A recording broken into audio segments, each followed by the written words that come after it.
দর্শক, Mymensingh circuit house মাঠ থেকে যুক্ত হচ্ছেন আমাদের সহকর্মী তাইফুর রহমান তুহিন। তুহিন, জনসমাবেশে নেতাকর্মীদের উপস্থিতি কেমন দেখছেন? কখন পৌঁছাতে পারেন তারেক রহমান? বিস্তারিত আমাদেরকে জানাবেন।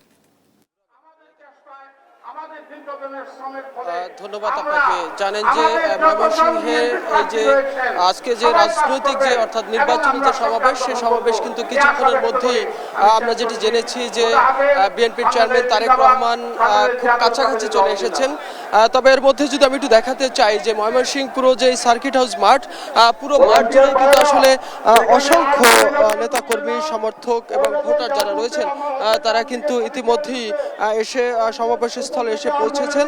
আমরা দেখেছি যে সকাল থেকেই কিন্তু অসংখ্য নেতাকর্মী তারা কিন্তু বিভিন্ন এলাকা থেকে অর্থাৎ এই বিভাগের বিভিন্ন জেলা এবং উপজেলা থেকে তারা কিন্তু মিছিল সহকারে তারা এসেছেন এবং তাদের যে পদচারণায় অর্থাৎ পুরো ময়মনসিংহ শহর কিন্তু আমরা দেখেছি যে আসলে এই সভাকে কেন্দ্র করে, এই সমাবেশকে কেন্দ্র করে অসংখ্য নেতাকর্মীর কিন্তু আগমন ঘটেছে। কিছুক্ষণের মধ্যে আনুষ্ঠানিকভাবে কোরআন তেলাওয়াতের মধ্য দিয়ে সভা কিন্তু সমাবেশ শুরু হয়ে গেছে। এখন খুব কাছাকাছি রয়েছেন বিএনপির চেয়ারম্যান তারেক রহমান।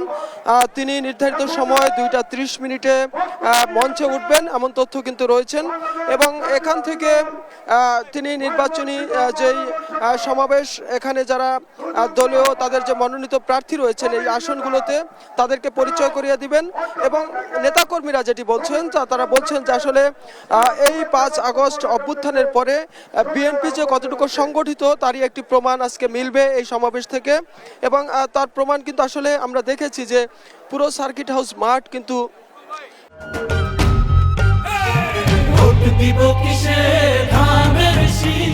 কানায় কানায় পূর্ণ হয়ে গেছে।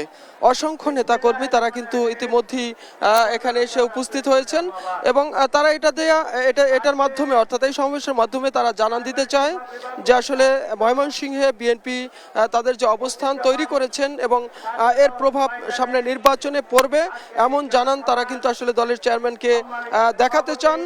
সে লক্ষ্যেই আমরা দেখেছি যে আসলে অসংখ্য নেতাকর্মীদের উপস্থিতি কিন্তু এখানে ঘটেছে। এখন আমরা যেটি দেখছি যে আসলে সমাবেশে যারা স্থানীয় নেতৃবৃন্দ রয়েছেন তারা কিন্তু বক্তব্য প্রদান করছেন। কিছুক্ষণের মধ্যেই প্রধান অতিথি বিএনপির চেয়ারম্যান তারেক রহমান তিনি আসবেন, এসে এখানে দিক নির্দেশনামূলক বক্তব্য প্রদান করবেন এবং সেই সাথে এই বিভাগের যতগুলো আসন রয়েছে সেই আসনের যারা মনোনীত প্রার্থীগুলো রয়েছে তাদেরকে তিনি পরিচয় করিয়ে দিবেন এবং আগামীতে যাতে বিএনপি সরকার গঠন করতে পারে সেই ভোট তিনি প্রার্থনা করবেন।